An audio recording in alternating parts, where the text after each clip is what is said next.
Hey, I'm meteorologist Doug Myers with the latest forecast on this Saturday. Yesterday, it was our hottest day of the year, mid to upper 90s across the area, and you'll notice that the hottest temperatures are in north central Kansas, relatively cooler down to the south and even off to the east in Kansas City. We'll kind of follow that same temperature trend over the weekend, where the hottest temperatures will be up in our northwestern communities, and the cooler weather, relatively speaking, still hot, still dangerously hot, in the low 90s down near I-35. So with that in mind, please make sure you're staying safe, staying hydrated, and staying aware of that threat. We are at a 10 out of 11 for our UV index for today, so be mindful of that. It's also going to be a very windy weekend too, and even if you're not in the wind advisory, especially in our eastern communities, don't think that it's not going to be windy. It is, it's just not to technical wind advisory criteria, but this is where the higher probability of sustained winds closer to 30 miles per hour will be, and gusts closer to 45 miles per hour will be.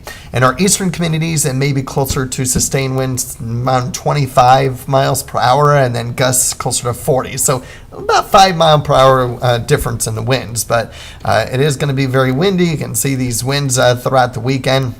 Maybe coming down a little bit for tonight, but picking right back up again for tomorrow.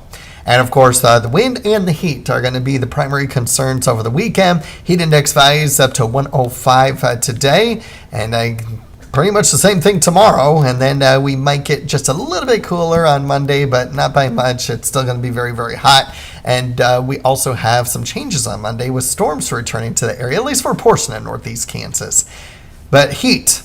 Please make sure you're staying safe. I cannot stress this enough. Heat is the #1 weather-related killer. There's a lot of things going on outside today, a lot of community events, at least in Topeka. I'm sure there's a lot of community events going on in other portions of the area.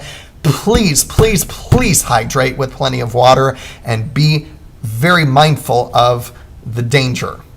Heat is the #1 weather-related killer. Last year, the 10-year average, the 30-year average, it is exceedingly much higher than every other weather phenomena. So it has to be taken seriously.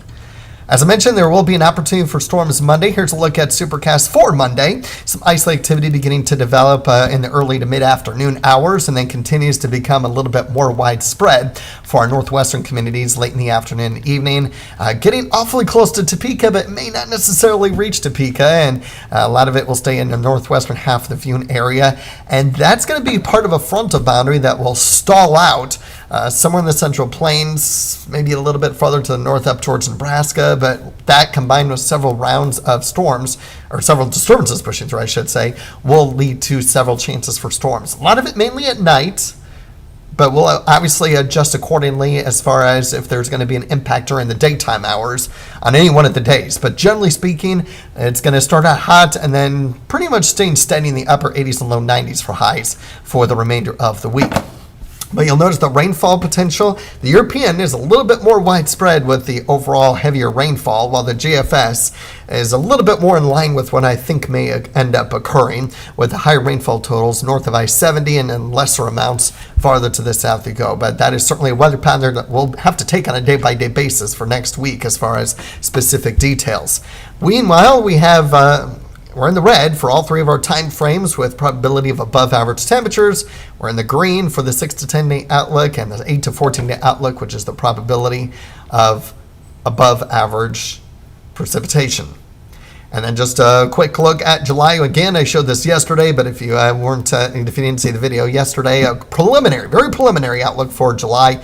We do dry out. Probability of drier than normal conditions and equal chances of below normal temperatures and above normal temperatures for the month of July. But certainly above average for the weekend and even into Monday, and then gradually starting to cool down, but staying steady, generally speaking, in the upper 80s and low 90s beginning on Tuesday. Stay safe and stay cool.